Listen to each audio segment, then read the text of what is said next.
Welcome to the fourth session, which is all about the ECB audit report.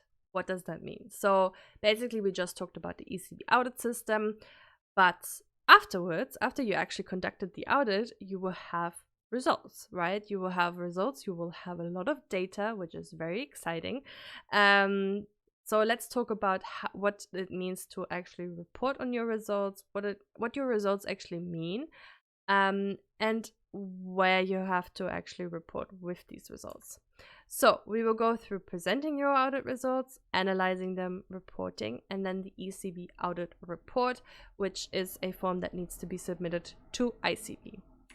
So first of all, let's have a look at presenting your audit results. You are collecting a lot of data with your auditing, so you see, because there is a lot of documents that need to be submitted or evidence that needs to be submitted. So it is very important to have all of this data and have it all also in a sheet so you can have an overview, because this data can really show you how your LCs and LCs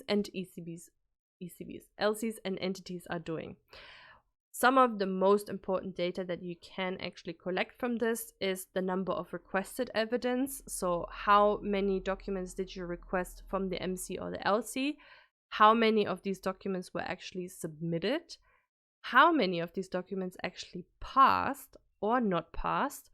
And then as well to have this overall percentage of how many of the requested evidence was actually passed. So this can either be the whole entity, this can be just an LC, this can also be just for a certain evidence. If you look at OPS, for example, again, how many of the LCs did actually pass this, how many submitted, and how many were actually requested as well. So this is very important to keep in mind. You have a great tool here and you have a lot of data that you are collecting. What does this data actually mean as well, and what can you take out of this data? One of the most important things is that you can find the gaps. Where do we need education? Where do LCs are struggling? Where does the MC need to have more help? Where are the risks? What can we help and avoid? So that is one of the most important things, that you can actually see, okay, I see this LC, they're struggling a lot, this LC is doing amazing, and you can have a way better overview of how your entity is doing. You can also synergize with customer support. So if they have complaints, if they have quality cases, that you can actually go and provide additional information if there is something that is happening and you see like, oh yeah, they didn't actually deliver the OPS as well to them.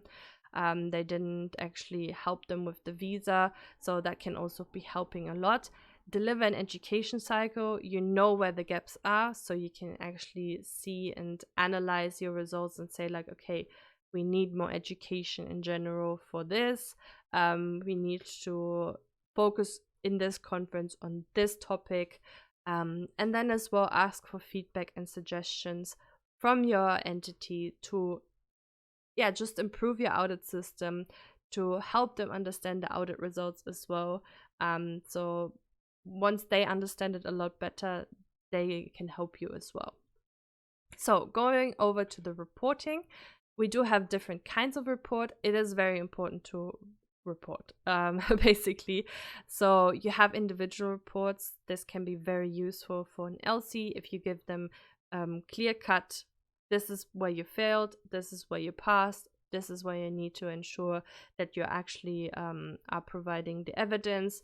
This is a little bit more, you need to be a little bit more careful here. We do have the monthly reports as well. I think they are also very important. It can give you an overall results. If you are monthly auditing, it can be very good for the MC as well, so they can see, okay, our LCs are delivering good experiences, or maybe they're not.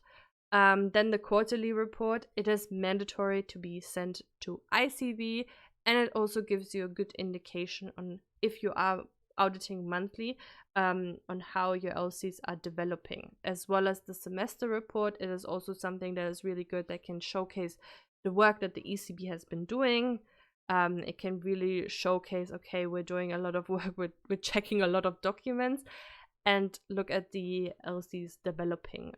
We are mitigating more risks. Maybe there have been up and downs. Maybe you can see why was this month better than this month.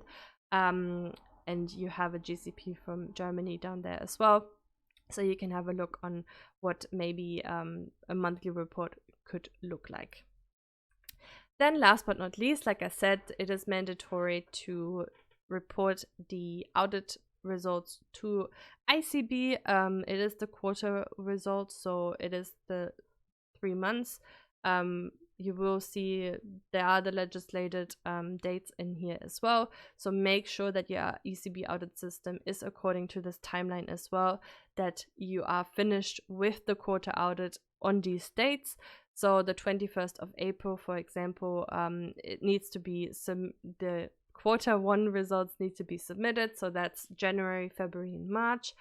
And basically you need to ensure that if you are auditing monthly, that you have an overview, like I said, a quarter report, that we can see the evolution of your results. And if you are just auditing quarterly, you need to also ensure that you have everything ready until the 21st, because obviously then as well you should be presenting your results and already starting your sanctions to ensure that you are basically handling everything as fast as possible. Yes, otherwise, this was it for the ECB audit report. Just make sure to use the data that you have. It is a great tool, even if you're not a data person. It can really help you to understand where your entity is. Thank you.